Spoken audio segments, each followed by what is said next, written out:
Hello, আসসালামু আলাইকুম বন্ধুরা। এই যে দেখো আমার ডিজার্ট আজকের।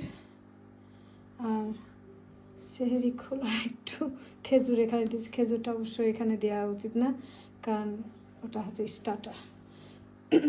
আর এগুলা অর্ধেক স্টার্টার, ফ্রুট স্টার্টার, এগুলো স্টার্টার, মানে রোজা ভেঙে এগুলো খাবো।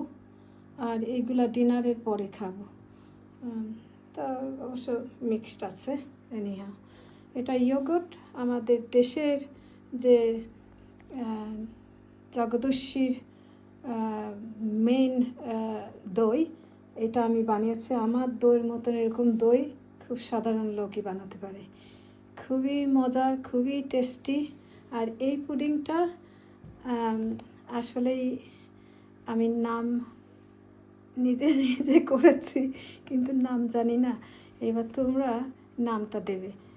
তোমরা এই পুডিংটার নাম দেবে। এই পুডিংটা আসলেই দই অনেক ঘন করে, এর মধ্যে পেঁপে আছে আর হচ্ছে কোকোনাট আছে।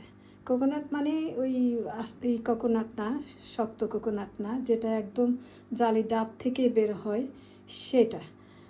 ওই তোমার ওই সেসি বলে, নারকেলের সেসি যেটা, ওইটা।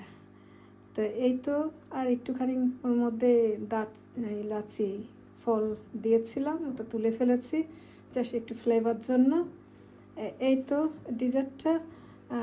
এই পুডিংটার নাম তোমাদের কাছে দিলাম, তোমরা বলো কী নাম রাখবো এই পুডিংটা। ওকে ওকে বন্ধুরা, এটা হচ্ছে আজকের ডিজার্ট আর মানে স্টার্টার একসঙ্গে এখানে দিয়েছি। এখনও অনিয়ন ভাজি টাজি সব কিছু আসবে। আমি শুধু আস্তে আস্তে করে টেবিল সাজাচ্ছি। ওকে, ভালো থেকো বন্ধুরা। আমার জন্য দোয়া করে এরকম মজার মজার খাবার বানাতে পারি। আর তোমরা কিন্তু, তোমাদেরও দাওয়াত থাকলো।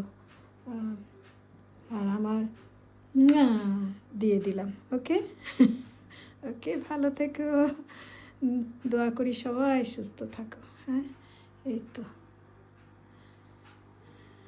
ওকে সোনারা, সবাই ভালো থেকো। ওকে, আল্লাহ হাফেজ।